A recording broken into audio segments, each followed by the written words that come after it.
Hello दोस्तों, नमस्कार। आप सभी का स्वागत है अपने कोचिंग सेंटर जीवन कोचिंग सेंटर में। तो आज मैं कुशाग्र तिवारी आपके लिए हिंदी का एक टॉपिक लेकर के आ रहा हूँ। बहुत ही महत्वपूर्ण टॉपिक है ये। हमारी लगभग हर परीक्षाओं में इससे क्वेश्चन पूछे जाते हैं। तो आइए देखते हैं। ये टॉपिक जो है हमारा क्रिया की अगर हम बात करें बेटा, क्रिया है क्या? तो क्रिया की जो शुरुआत है या क्रिया जो शब्द बना है ये संस्कृत के क्री धातु से बना है। किससे बना है बेटा? तो अगर हम बात करें ये संस्कृत के क्री धातु से बना है। क्री धातु से बना है संस्कृत के, और इसका अर्थ जो होता है ये होता है करना। अर्थ क्या होता है बेटा? करना। अर्थात हम कह सकते हैं कि जिन शब्दों से किसी कार्य का करना या होना पाया जाए। क्या बेटा? जिन शब्दों से किसी कार्य का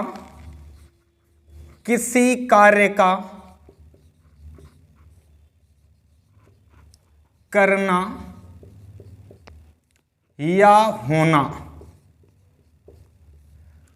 या होना पाया जाता है उसे क्या कहते हैं बेटा? क्रिया कहते हैं। जिन शब्दों से किसी कार्य का करना या होना पाया जाता है उसे क्रिया कहते हैं। जैसे हम कहें कि चलना,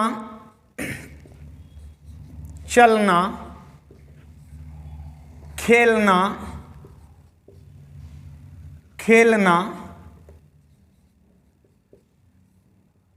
खाना, दौड़ना, रोना, लिखना, पढ़ना आदि, है ना। तो ये सारी चीजें क्या हैं बेटा? क्रिया हैं। अब बात करें कि क्रिया का जो मूल रूप होता है, क्रिया बनती कैसे है? तो क्रिया बनती है, क्रिया का जो मूल रूप होता है बेटा, मूल रूप की बात करें, मूल रूप जो होता है क्रिया का ये होती है धातु। किसी भी धातु में जब हम ना प्रत्यय को जोड़ते हैं तो हमें साधारण क्रिया प्राप्त होती है। क्या? किसी भी धातु में जब हम ना प्रत्यय को जोड़ते हैं तो हमें क्या मिलता है? साधारण क्रिया मिलती है। जैसे हम कहें बेटा जा धातु है, जा धातु में हमने बेटा ना प्रत्यय को जोड़ा तो हमें एक क्रिया मिल गई जाना। ऐसे ही खा धातु है बेटा, खा धातु में हमने ना प्रत्यय को जोड़ा बेटा तो हमें मिल गया खाना। ऐसे ही चल धातु है, चल धातु में हमने ना जोड़ दिया चलना। पढ़ धातु है, पढ़ में हमने जोड़ दिया ना, पढ़ना। तो क्रिया का जो मूल रूप बना बेटा ये क्या बना जा करके? हमारा धातु बनी जा करके, धातु, है ना। क्रिया का मूल रूप हमारा क्या बना? धातु बनी। अब यहाँ पे अगर हम बात करें बेटा कि ये जो क्रिया है, क्रिया का वर्गीकरण कितने भागों में होता है बेटा? वर्गीकरण की जब बात होती है बेटा, वर्गीकरण की जब बात होती है तो बेटा दो आधार पर होता है वर्गीकरण। कितने आधार पर होता है बेटा? दो आधार पर होता है। एक होता है रचना का आधार बेटा, और एक होता है व्युत्पत्ति का आधार। रचना का आधार और व्युत्पत्ति का आधार बेटा। रचना के आधार पर क्रियाएं 2 होती हैं बेटा, और व्युत्पत्ति के आधार पर क्रियाएं 5 होती हैं बेटा। रचना के आधार पर 2, व्युत्पत्ति के आधार पर 5। रचना के आधार पर कौन कौन सी होंगी बेटा? तो एक होगी सकर्मक क्रिया, और दूसरी होगी बेटा अकर्मक क्रिया। एक होगी बेटा सकर्मक क्रिया और दूसरी होगी बेटा अकर्मक क्रिया। सकर्मक क्रिया और अकर्मक क्रिया ये 2 क्रियाएं होंगी रचना के आधार पर। इन्हीं दोनों क्रियाओं को बेटा हम कह देते हैं कर्म के आधार पर। कर्म के आधार पर भी अगर हमसे कहा जाए तो यही क्रियाएं होंगी, एक सकर्मक क्रिया होगी बेटा और एक अकर्मक क्रिया होगी।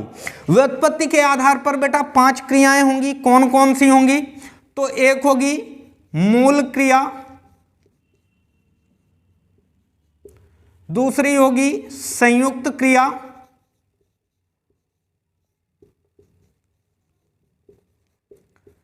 तीसरी होगी बेटा नाम धातु क्रिया,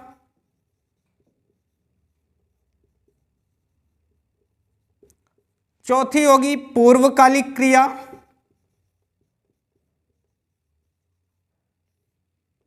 और 5वीं होगी बेटा प्रेरणार्थक क्रिया।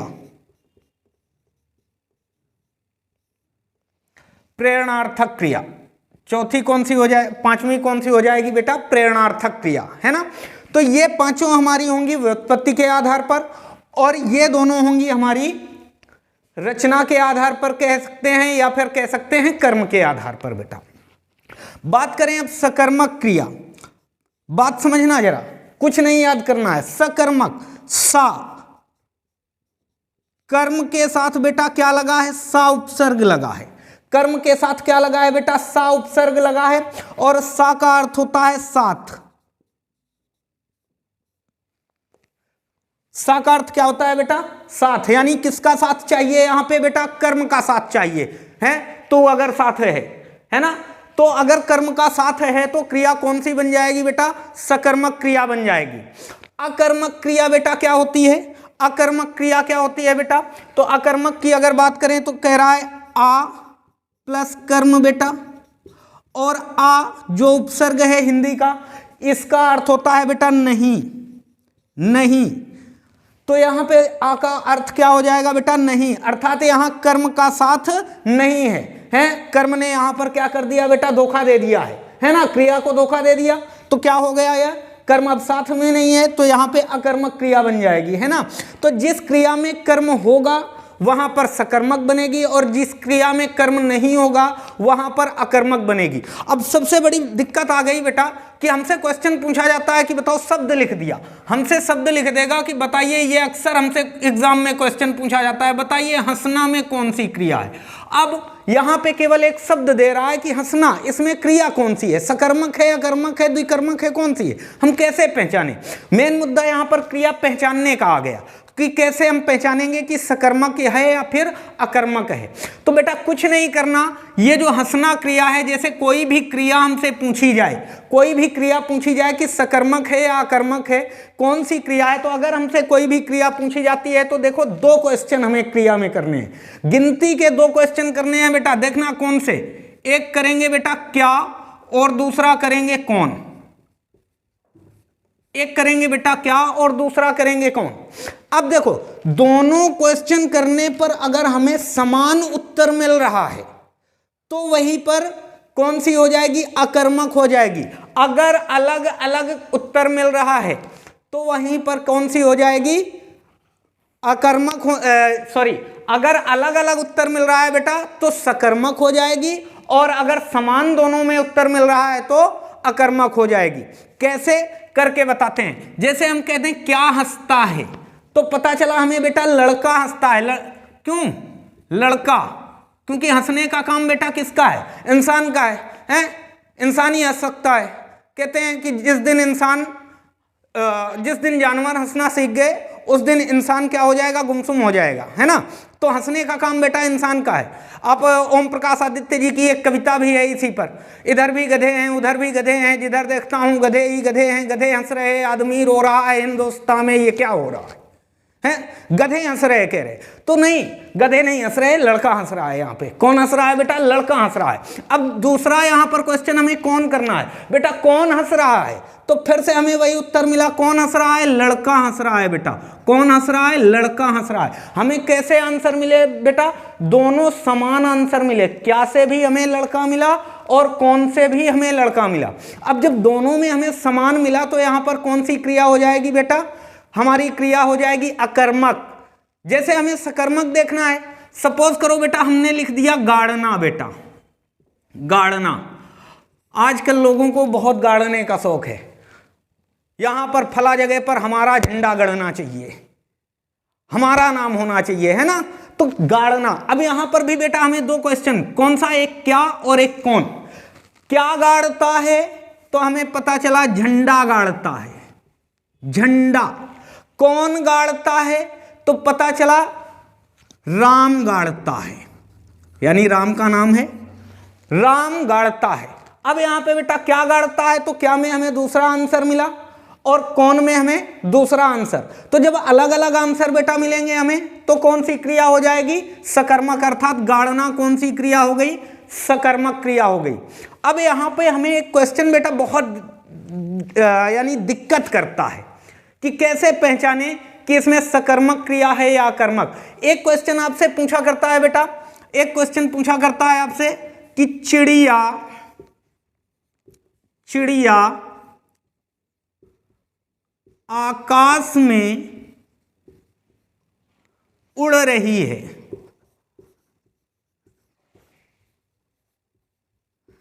चिड़िया आकाश में उड़ रही है। बेटा यहां पे क्वेश्चन पूछ रहा है चिड़िया आकाश में उड़ रही है, अब इसमें कौन सी क्रिया है? ऑप्शन में दे दिया बेटा सकर्मक क्रिया, अकर्मक क्रिया, द्विकर्मक क्रिया, इनमें से कोई भी नहीं दे दिया ऑप्शन। अब हमने क्या किया, चिड़िया आकाश में उड़ रही है, हमें पता चला कि कहां उड़ रही है, आकाश में। हमने तुरंत ये क्वेश्चन किया कहां उड़ रही है, आकाश में, हमें कर्म मिल गया है ना। हमने मार दिया उसमें सकर्मक। जी नहीं, इसमें सकर्मक नहीं होगा, कतई नहीं सकर्मक होगा, इसमें अकर्मक क्रिया है बेटा। कौन सी है? अकर्मक है, अकर्मक क्रिया है इसमें। कैसे अकर्मक है बेटा? कर्म का कारक चिन्ह क्या होता है? कर्म का कारक चिन्ह होता है को, और यहां पे आपको अधिकरण का कारक चिन्ह मिल रहा है। जहां पर किसी स्थान का बोध हो जाए, किसी आधार का बोध हो जाए, वो हमारा अधिकरण कारक होता है। तो यहां पे स्थान या आधार ही तो बोध करा रहा है आकाश में, यहां पे आधार बोध करा रहा है, ना कि कर्म का बोध करा रहा है। आकाश क्या है? यहाँ पे आधार है, अर्थात ये। अब इसी टेक्निक से आपको इसमें उड़ना में भी क्रिया निकाल के दिखा देते हैं। उड़ना में हमने पूछा क्या उड़ रही है, हमें आंसर मिल गया चिड़िया। हमने पूछा कौन उड़ रहा है, हमें आंसर मिल गया चिड़िया। तो दोनों में आंसर हमें क्या मिल रहा है बेटा? चिड़िया आंसर मिल रहा है। तो अर्थात कौन सी क्रिया यहां पर बनी जा करके? हमारी अकर्मक क्रिया। इतनी बात समझ में आ गई होगी। अब अगले की एग्जाम्पल देख लें, जैसे सकर्मक की। सकर्मक का एक एग्जाम्पल और देख लेते हैं। इसी में एक एग्जाम्पल और पूछा करता है आपसे परीक्षाओं में, राम विद्यालय जाता है, यह भी अकर्मक का है। राम विद्यालय जाता है, या इसी को कह देगा राम गांव जाता है। अब यहां भी बहुत सारे लोग हैं, बहुत सारे टीचर्स हैं, बहुत सारे स्टूडेंट हैं जो कि सकर्मक लगा देते हैं, और टीचर भी बेटा सकर्मक ही बता देते हैं इसमें। नहीं, इसमें सकर्मक नहीं है, इसमें भी अकर्मक है। कौन जा रहा है? राम जा रहा है। क्या जा रहा है? राम जा रहा है। तो आंसर तो वही मिला, हमें एक ही मिला ना। यहां भी हमें कहां से आंसर मिल रहा है, कहां जा रहा है? तो विद्यालय, और कहां? विद्यालय। अर्थात विद्यालय क्या है? आधार है हमारा, एक स्थान है हमारा, अर्थात ये भी हमारा अधिकरण कारक होता है। जहां पर किसी स्थान का बोध हो जाए बेटा, वो अधिकरण कारक होता है। और अगर इनको अव्यय में रखेंगे तो ये बेटा क्रिया विशेषण के स्थानवाचक अव्यय में प्रयोग किए जाएंगे। क्रिया विशेषण का एक पार्ट होगा स्थानवाचक अव्यय, वो कौन सा होगा? वो क्रिया विशेषण का पार्ट होगा, तो ये स्थानवाचक में प्रयोग होंगे। तो ये भी बेटा अकर्मक का ही आंसर है हमारा। सकर्मक की अगर बात करें, जैसे कह दें यहां पे राम सेब खाता है, राम सेब खाता है, राम सेब खाता है। अब यहां पे सेब क्या है बेटा? कर्म है। सेब क्या है? कर्म है बेटा। कर्म क्या होता है बेटा? तो कर्ता अपनी क्रिया के माध्यम से जिसे सबसे अधिक चाहता है, जिसके लिए सबसे ज्यादा पसंद करता है या सबसे ज्यादा फीलिंग रखता है, वही क्या होता है बेटा? वही हमारा कर्म होता है। ठीक है। अब राम क्या खाना चाहता है? तो सेब खाना चाहता है। यहां पर क्या खाता है? सेब खाता है। तो यहां पर देखिए, खाना में हमने क्वेश्चन किया क्या खाता है? सेब। कौन खाता है? राम। हमें दोनों के अलग अलग आंसर मिल गए, अर्थात ये कौन सी क्रिया हो गई बेटा हमारी? तो ये हमारी क्रिया हो गई सकर्मक। ये कौन सी क्रिया बेटा हमारी कहलाएगी? सकर्मक क्रिया कहलाएगी, सकर्मक। द्विकर्मक कौन सी होगी बेटा? द्विकर्मक सकर्मक का पार्ट होती है बेटा। द्विकर्मक क्या होती है? तो ये सकर्मक क्रिया का पार्ट होती है, क्योंकि द्विकर्मक में भी दो कर्म मिलते हैं, कर्म मिलेंगे, और जिस क्रिया में कर्म मिलेगा बेटा वो कौन सी होगी? वो सकर्मक होगी। अब चूंकि द्विकर्मक क्रिया में दो कर्म मिलते हैं तो ये सकर्मक का ही पार्ट बनी जा करके। तो अब द्विकर्मक क्या होती है कि द्विकर्मक में द्विकर्मक क्रिया जो होगी, द्विकर्मक की अगर बात करें तो द्विकर्मक जो होगी इसमें दो कर्म मिलेंगे बेटा। क्या? दो कर्म मिलेंगे। जैसे बहुत ही फेमस क्वेश्चन है, अधिकतर एग्जाम में पूछा जाता है, अधिकतर पूछा जाता है क्वेश्चन, राधा ने मोहन को बांसुरी दी। बांसुरी दी। राधा ने मोहन को बांसुरी दी। क्या किया बेटा? राधा ने मोहन को बांसुरी दी। अब द्विकर्मक क्रिया में क्या होगा बेटा कि कर्म दो माने जाएंगे, लेकिन एक्चुअल में एक कर्म वास्तविक होगा और एक कर्म बनावटी होगा। द्विकर्मक क्रिया में एक कर्म जो होगा वो वास्तविक होगा। वास्तविक कर्म कौन सा होगा बेटा? तो जो निर्जीव होगा वो वास्तविक या मुख्य कर्म होगा, और जो सजीव होगा वो बनावटी कर्म होगा। सजीव जो होगा वो बनावटी कर्म या गौण कर्म कहा जाएगा, और जो निर्जीव होगा वो मुख्य कर्म कहा जाएगा। जो निर्जीव होगा वो कौन सा कहा जाएगा? मुख्य कर्म। तो यहां पर बांसुरी जो है बेटा ये मुख्य कर्म है, मुख्य कर्म है, और जो मोहन है ये गौण कर्म है। मोहन जो है ये गौण कर्म है। अब समझना जरा, यहां पे गौण कर्म जो होगा, याद रखना, गौण कर्म जो होगा ये संप्रदान होगा, और गौण कर्म हमेशा संप्रदान के स्थान पर ही रखा जाएगा। ये संप्रदान कारक होता है, इसे केवल क्रिया में माना जाता है कर्म। ये होता क्या है? संप्रदान कारक होता है। आपने भी पढ़ा होगा संप्रदान कारक क्या होता है। तो जहां पर किसी के लिए कुछ किया जाए या जहां पर किसी को कुछ दिया जाए, वहां पर कौन सा कारक होता है? तो संप्रदान कारक। तो किसी को कुछ दिया जाए, तो यहां पर मोहन को दिया जा रहा है। मोहन को क्या किया जा रहा है? दिया जा रहा है। तो ये कर्म जो है ये बनावटी कर्म है, गौण कर्म है। एक्चुअल में ये है क्या? तो ये संप्रदान है बेटा। तो ये आपका द्विकर्मक क्रिया, जहां पर दो कर्म उपस्थित हों बेटा वहां पर द्विकर्मक क्रिया हो जाएगी। आगे व्युत्पत्ति पर देखें।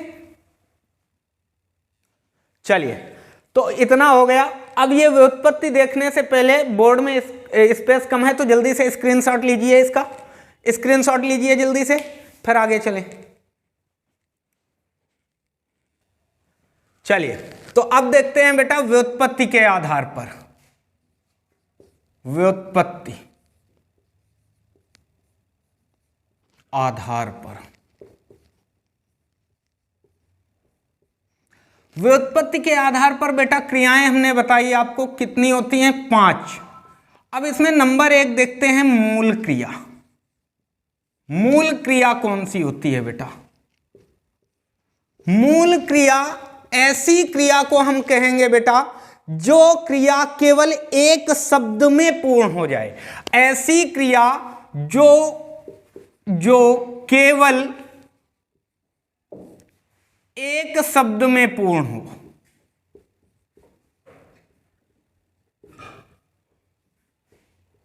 ऐसी क्रिया जो केवल एक शब्द में पूर्ण हो जाए, वो क्रिया कौन सी होगी बेटा?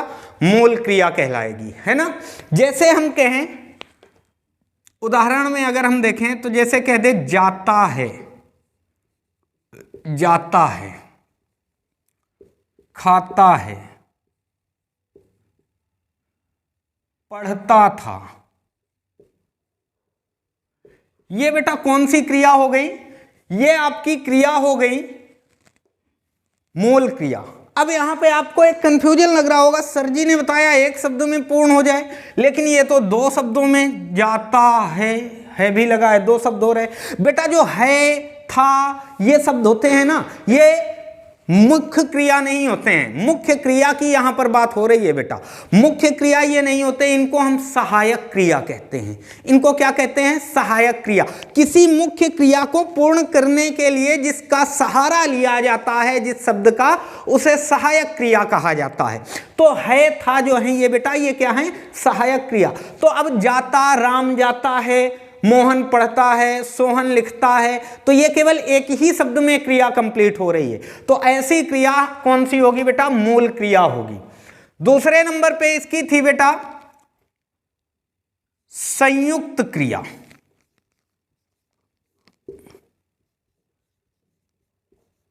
संयुक्त क्रिया।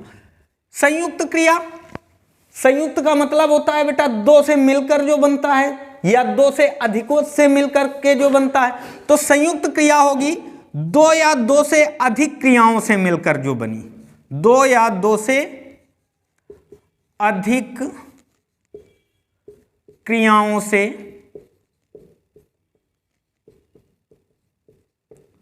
मिलकर बनी क्रिया,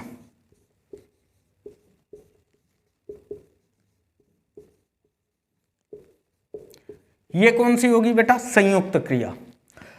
दो या दो से अधिक क्रियाओं से मिलकर बनी क्रिया जो होती है ये बेटा संयुक्त क्रिया होती है। जैसे हम कहें पढ़ने लगा है,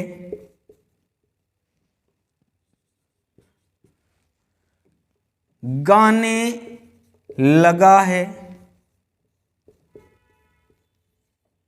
सो चुका है,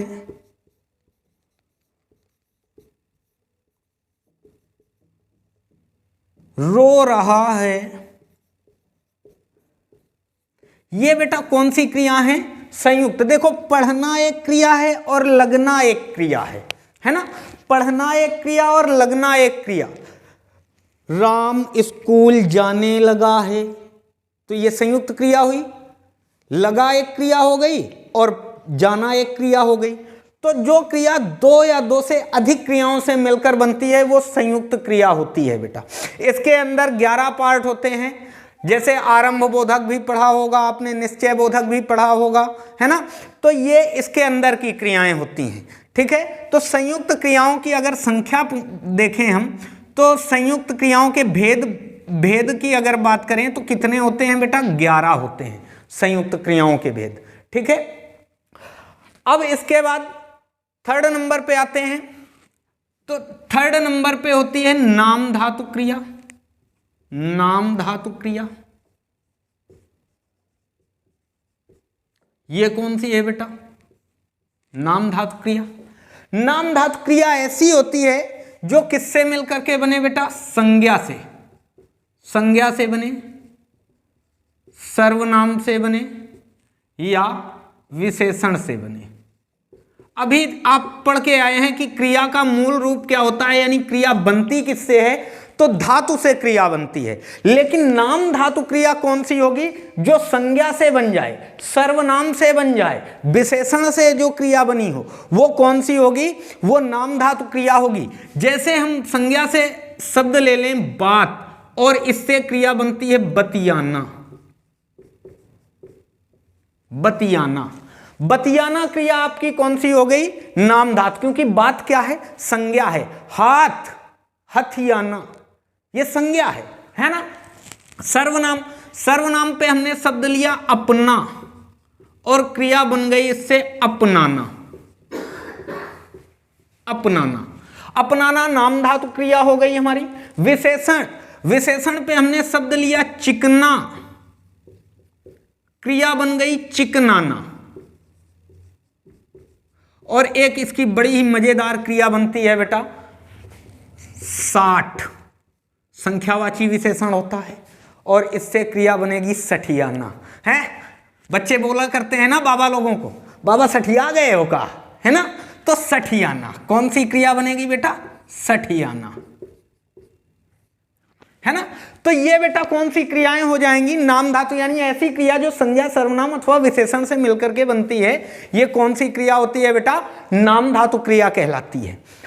अगले नंबर पे आते हैं पूर्वकालिक क्रिया। पूर्वकालिक क्रिया, पूर्वकालिक क्रिया कौन सी होती है बेटा? मुख्य क्रिया के पहले जो क्रिया संपन्न होती है। मुख्य क्रिया, मुख्य क्रिया से पूर्व जो क्रिया संपन्न हो। मुख्य क्रिया से पूर्व, मुख्य क्रिया से पूर्व जो क्रिया संपन्न होती है बेटा वो कौन सी होती है? पूर्वकालिक क्रिया होती है ना? जैसे मुख्य पहचान इसकी बेटा बता दे रहा हूं। ये मान लो कि ये एक मंत्र है, आपको मंत्र आ गया तो पूर्वकालिक क्रिया कभी नहीं भूलेगी। इसे मंत्र समझ लो या ट्रिक समझ लो बेटा। अगर किसी मुख्य क्रिया के पहले किसी शब्द के साथ बेटा अगर लगा हो कर या करके, क्या लगा हो बेटा? कर या करके लगा हो, आंख मूंद के उसी शब्द में आप लगाना पूर्वकालिक क्रिया है। कैसे? कैसे आप विद्यालय जाते हैं, आप कहीं कोचिंग वगैरह जाते हैं, तो आप क्या, मैं भोजन करके कोचिंग जाऊंगा। क्या बेटा, मैं भोजन करके विद्यालय जाता हूं, विद्यालय जाता हूं।